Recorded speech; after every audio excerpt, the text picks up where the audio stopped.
There are convicted adult child sex predators living in group homes with children under the care of the Maryland Department of Social Services.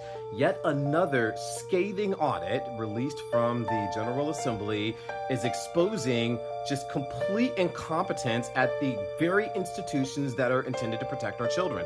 This is a pattern, by the way. Just a few months ago, I talked about the audit of the Department of Juvenile Services, which was under the management of Vincent Schiraldi, who for years and years, I have been begging Governor Moore to fire. He refused to fire this individual because he didn't know what he was doing.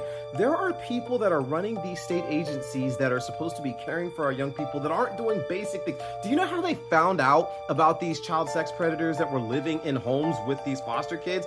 They ran a literal, a query that you and I can do. Everyone has to be on a registered sex offender list. They pulled the list and says, what are their addresses? Are any of these addresses the same addresses of our group homes? Oh, ta-da, we've got several people that are living in these homes. And that's not the only thing. The audit goes through and says they're not conducting background checks. They're not making sure that there's criminal, the disqualifying criminal crimes that are happening. And this is the same pattern that was happening at the Department of Juvenile Services, all under the watch care of Governor Wes Moore, who just months ago was all up in his feelings like, oh, Donald Trump is saying these things and he's not going to talk about our kids and we're not going to let them talk about us this way. And yet the governor, too busy focused on his own national ambitions, can't even bother to manage to make sure that his own house is in order. I mean, this is sick. You should read the audit. I'm not even going to go into everything that was going on, but this is a reminder that these people do not care about our children. They don't care about anything other than their political ambitions.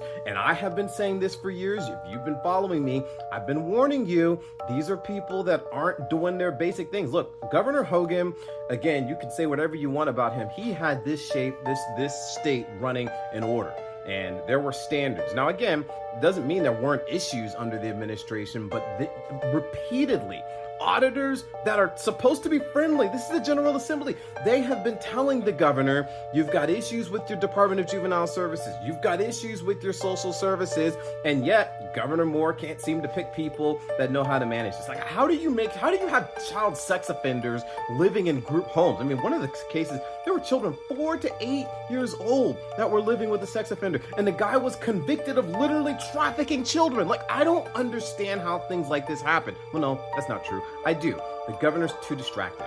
He cannot be the governor of Maryland. He's too distracted. He's got too many things going on. You need someone that is focused on the state of Maryland. I happen to like this state. I'm pretty focused. Just saying.